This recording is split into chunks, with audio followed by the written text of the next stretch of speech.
Hello friends, welcome to my show Mobari Guru. Friends, काफ़ी दिनों बाद आपसे बात हो रही है। बहुत सारे कैंडिडेट्स की डिमांड इस वीडियो के रिगार्डिंग थी कि नीट 2022 के टारगेट्स रिलेटेड एक वीडियो बना दीजिए, जिससे कि हमको ये आइडिया मिल सके कि हम कितना स्कोर कर लें, जिससे कि हम जो चाह रहे हैं, जिस इंस्टीट्यूट में एडमिशन लेना चाह रहे हैं, वो हमको मिल जाए।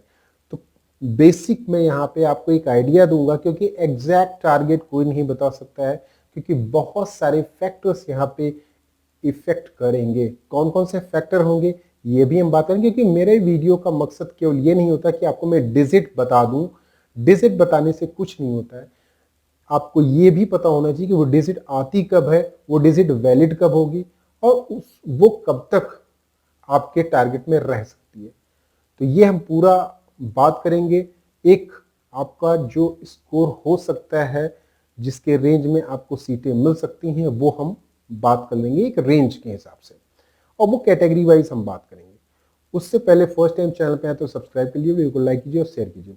दोस्तों, नीट 2022 का जहां तक जैसा कि आपने देखा है कि पैटर्न और सब कुछ लगभग सेम है, हालांकि इस बार टाइम ज़्यादा दिया गया है।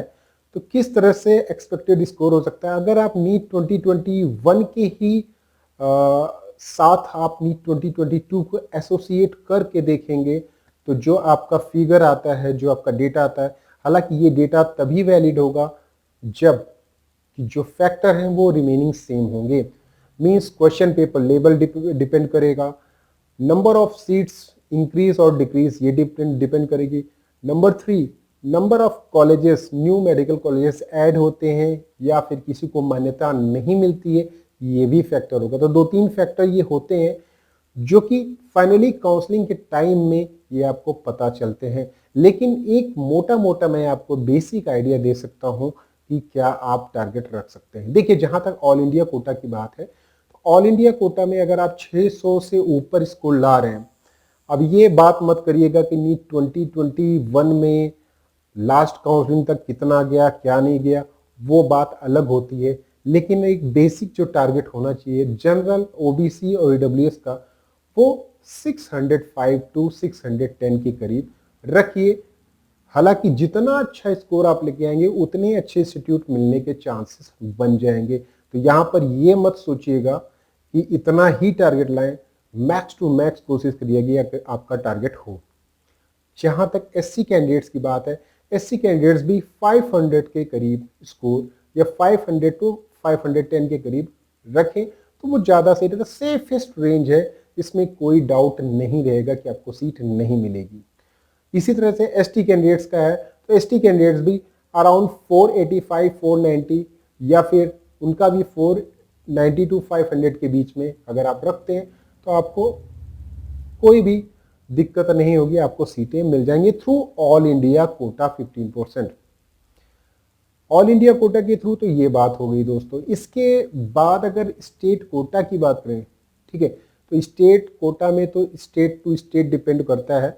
और सबसे ज़्यादा इंपॉर्टेंट बात यह है कि जनरल हो गया, ओबीसी हो गया, इन दोनों का कट ऑफ जो वेरी करता है वो 500 टू 600 के बीच में वेरी करता है।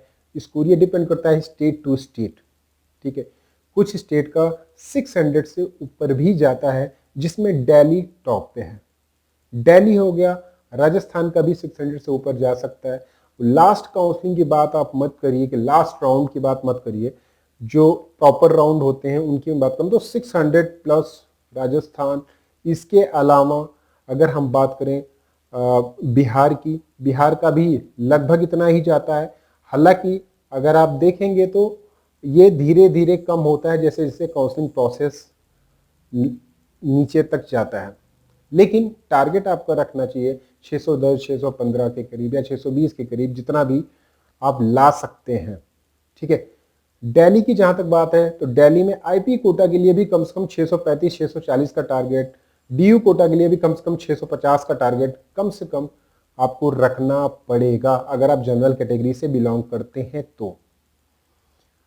ईडब्ल्यूएस में भी ज़्यादा से ज़्यादा 5 से 10 मार्क्स का डिफरेंस होता है, ज़्यादा डिफरेंस नहीं होता है। तो कहने का सीधा सीधा मतलब ये है कि दिल्ली वाले स्टूडेंट को काफ़ी मेहनत करनी पड़ती है अगर आपको अपने स्टेट DU कोटा या IP कोटा के थ्रू सीटें लेनी है, स्पेशली फॉर दिल्ली कैंडिडेट्स। ठीक है, ये तो रहा दिल्ली कैंडिडेट्स के बारे में। और बाकी जितने भी स्टेट हैं लगभग कुछ एक को छोड़ के सबका कट ऑफ 600 से बेलो ही जाता है। बिहार का कंपार्टमेंट रूल कंपनसेशन रूल चलता है, जिसकी वजह से यहाँ पे जनरल का कट ऑफ काफ़ी हाई जाता है।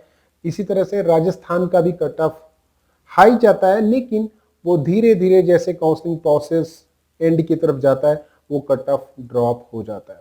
तो फिर भी राजस्थान हो गया, बिहार हो गया या यूपी हो गया, इन सब के बच्चों से मेरी गुजारिश है कि कोशिश ही करिए कि 605 610 के करीब लेके आइए, तो आप एकदम सेफेस्ट जोन में रहते हैं, कोई प्रॉब्लम नहीं होगी। हालांकि कट ऑफ 600 से बेलो भी जा सकता है, लेकिन ट्राई ये करिएगा कि 600 से ऊपर ही टारगेट रखिए, जिससे कि आपको सीटें मिल सके। हालांकि स्टेट कोटा के वीडियोस मैं बाद में दूंगा। तो दोस्तों सबसे ज़्यादा मैटर ये करता है कि यहाँ पर ये भी एक पॉइंट है कि 600 स्कोर पे अगर आपको सीट मिलेगी इसकी कोई गारंटी नहीं है। 600 पे कितने बंदे हैं और किस बंदे की रैंक किससे ऊपर है ये भी मैटर करेगा। 600 स्कोर करने वाले हो सकता है 500 कैंडिडेट्स हो, लेकिन हो सकता है कि किसी को सीटें मिलें किसी को सीटें ना मिले। तो जो भी सिलेक्शन होता है वो रैंक के बेस पे होता है, तो रैंक अच्छी होनी चाहिए रादर देन कि सेम स्कोर आपका हो। तो ये भी एक पॉइंट है। तो एक्यूरेसी का बहुत ज़्यादा ख्याल रखना पड़ता है नीट के एग्ज़ाम में। तो ये सारी बातें आपको ध्यान में रख के प्रिपरेशन करनी है। तो 600 का टारगेट कम से कम मिनिमम रख के चलिए ही चलिए, अगर आपको गवर्नमेंट की सीटें चाहिए ऑल इंडिया कोटा के थ्रू। That's all.